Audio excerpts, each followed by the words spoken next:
माझ्यामध्ये इथे आलेले सगळेजण कधी ना कधी प्रेमात पडलेच असतील. तर प्रत्येकाच्या लाईफमध्ये एक फेज असतो की आपण प्रेमात पडायच्या आधी आपण त्या व्यक्तीबद्दल कल्पना केलेली असते की माझा जोडीदार कसा असणार, कसा नसेल. सो तशीच कल्पना मीही केलेली होती. सो कवितेचं नाव आहे माझ्या कल्पनेतली ती. माझ्या कल्पनेतली ती माझ्यावर जीवापाड प्रेम करणारी, माझ्यावर जीवापाड प्रेम करणारी, मला माझ्याहूनही जास्त समजून घेणारी.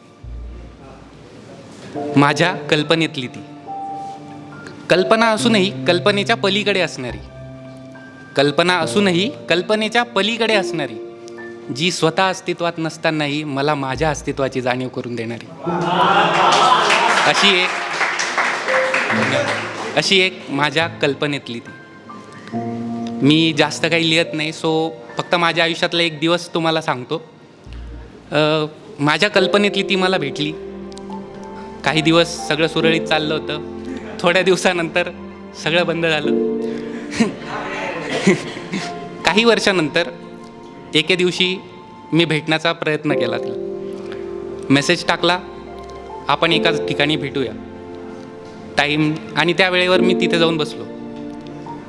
वर बघितलं, आभाळ भरून आलेलं होतं आणि त्या अख्ख्या आकाशात फक्त चंद्र एकटाच होता.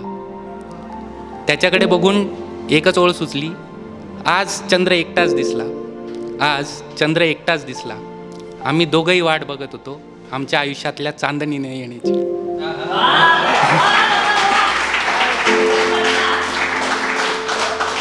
तेवढ्यात अचानक आभाळ दाटून आलं आणि पावसाचे थेंब पडू लागले. तेवढ्यात अचानक आभाळ दाटून आलं आणि पावसाचे थेंब पडू लागले. त्या थेंबांसोबतच काही प्रश्न मनात आले. त्या थेंबांसोबतच काही प्रश्न मनात आले. ते प्रश्न तुमच्यासमोर मांडतोय. आज पाऊस इतका का पडत असेल? आज पाऊस इतका का पडत असेल? कोणाच्या आठवणीत इतका रडत असेल? आज पाऊस इतका का पडत असेल? कुणाच्या आठवणीत इतका रडत असेल?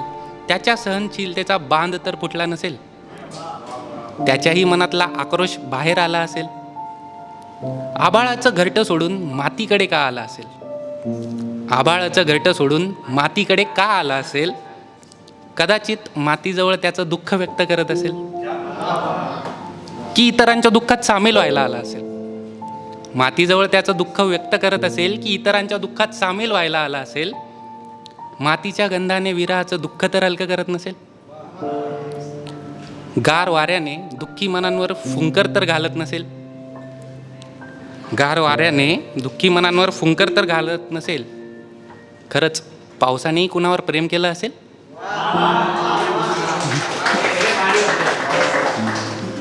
तेवढ्यात तिचा मेसेज येतो की मी येऊ नाही शकत.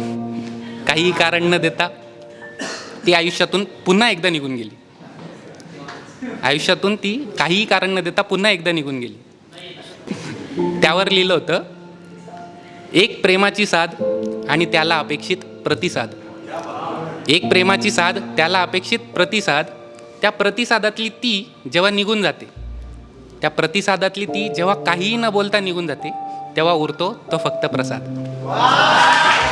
धन्यवाद.